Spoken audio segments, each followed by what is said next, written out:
Hello everyone, welcome to my channel The Growing Pie. In the last lecture, we saw countable and uncountable sets. There are many questions asked in the previous examinations of NET and SET, but to solve those questions, we need to first learn some properties of those sets. So let's start by seeing some obvious examples and then properties. Let's start with finite elements.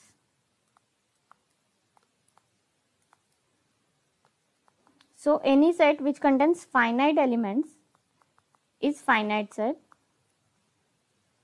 So it doesn't matter if S contains 10 elements, 20 elements, 100 elements or million elements, as long as the number is finite, the set is finite set. Now countably infinite set.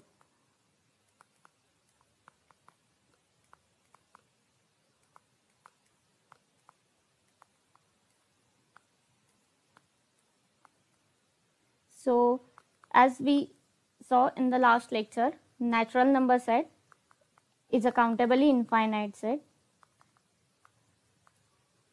and Z, which is also countable set. So let's see uncountable.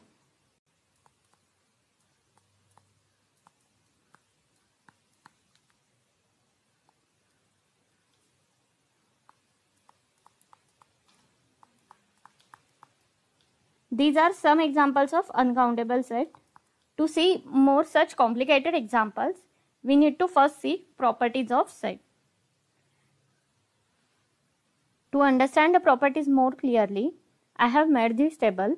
So let's start with finite sets. Arbitrary union of finite sets need not be finite.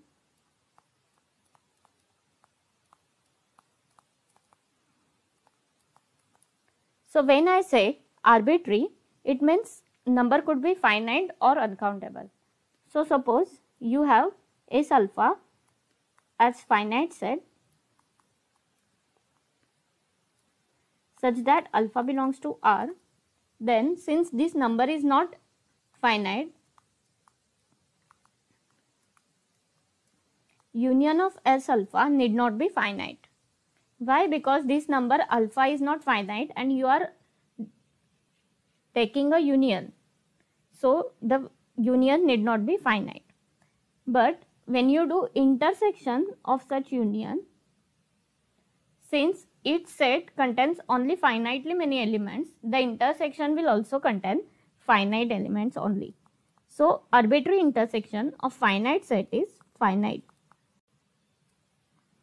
Now for any finite set, when you take subset of that set, it will also contain finitely many elements only.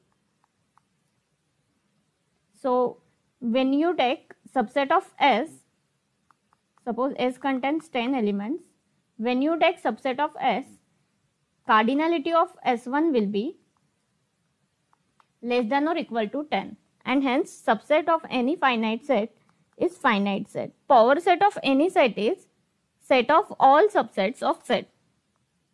So power set of finite set is finite.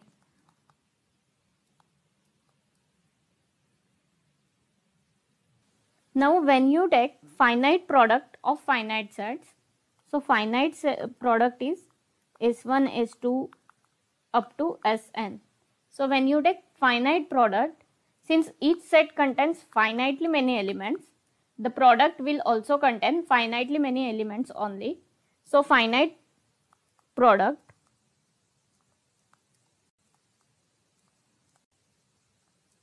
of finite set is finite. Now let's see properties of countably infinite sets.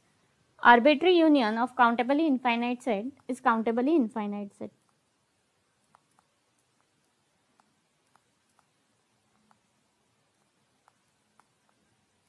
Because suppose S1 contains countably infinite elements, suppose 1, 2,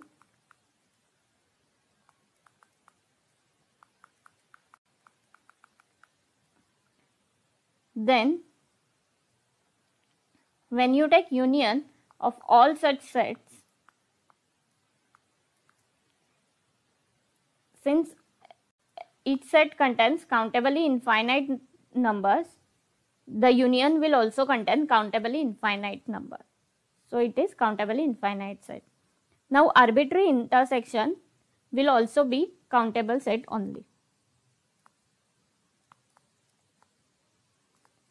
Countable set means countably infinite set or non-empty finite set or empty set.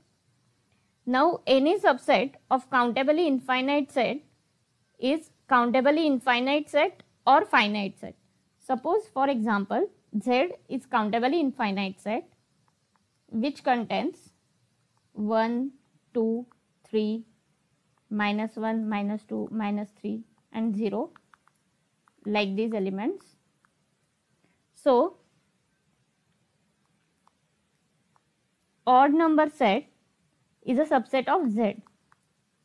Odd number set is a subset of Z.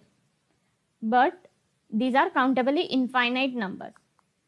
And 1, 2, 3 is also subset of Z, but it is finite numbers. That is, we can write that subset of countably infinite set is countable. Now this is important. Power set of countably infinite set is uncountable set. So when you take all subsets of any countably infinite set, the power set is uncountable set. Now why this is important is because you don't have any set whose power set will be countably infinite set.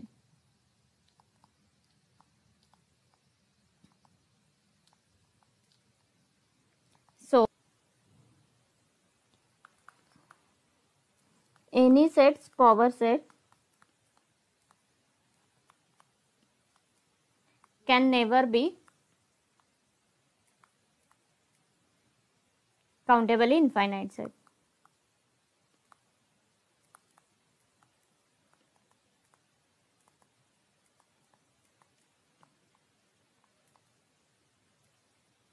So there was one question in the previous examinations, I don't remember the year, but the question was like, which of the following set can never be a power set of any set? So the options were finite set, uncountable set,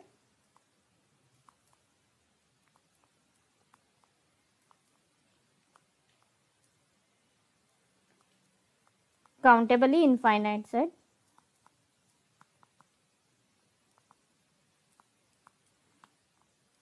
and none of this. So you can easily guess the answer. Yes, right. The answer is countably infinite set. So countably infinite set can never be a power set of any set.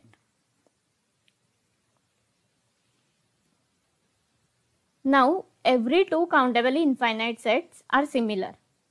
That is, their cardinality is same. So we can say that cardinality of even numbers or cardinality of integers or the set of odd numbers have same cardinality or have same number of elements. Strange, right? Anyway, we will start with uncountable sets. So arbitrary union of uncountable sets is uncountable sets only,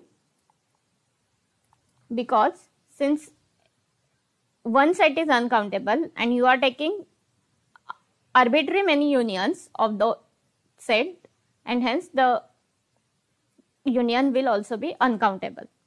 Now intersection need not be uncountable. Suppose you have S1 as 0, 1 and S2 as 1, 2, then intersection of those set is finite set 1, and hence arbitrary intersection also need not be uncountable. It could be anything.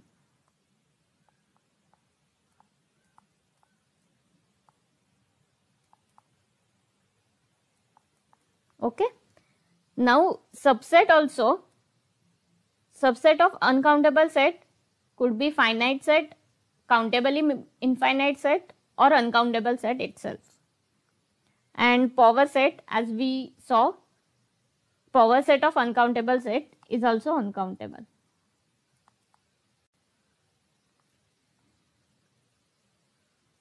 Now we will see most important thing, product of countable and uncountable sets.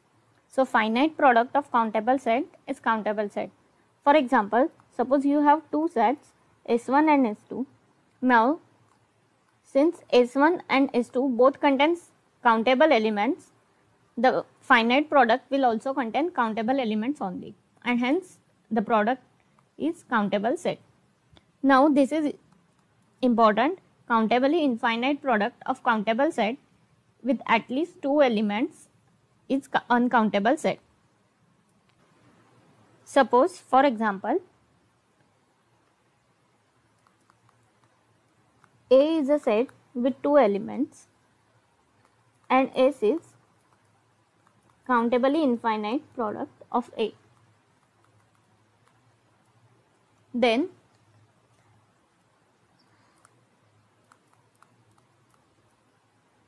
we will prove this by contradiction. So suppose S is countable set,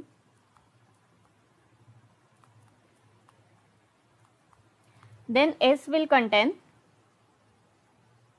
list of elements like A1, A12, A13, A21, A22, A23, so on and so forth, where Aij is 0, 1. Now we have written S in the form of this because we assume that S is a countable set, and hence we can write S as element of list like this. So suppose B is a sequence with elements B1, B2 such that Bi is equal to 1, 0 if Aii is 0, if Aii is 1. So suppose A11 is 1, then B1 will be 0. If A22 is 0, then B2 will be 1. And when we take this sequence,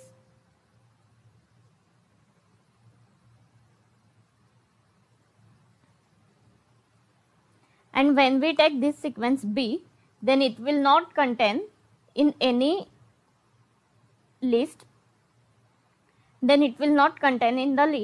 and hence we can see that S is not countable set, but it is a uncountable set, and this is called as Cantor theorem of diagonalization. Okay, that's it for today. In the next lecture, we will see more such examples and some questions from previous years. Thank you.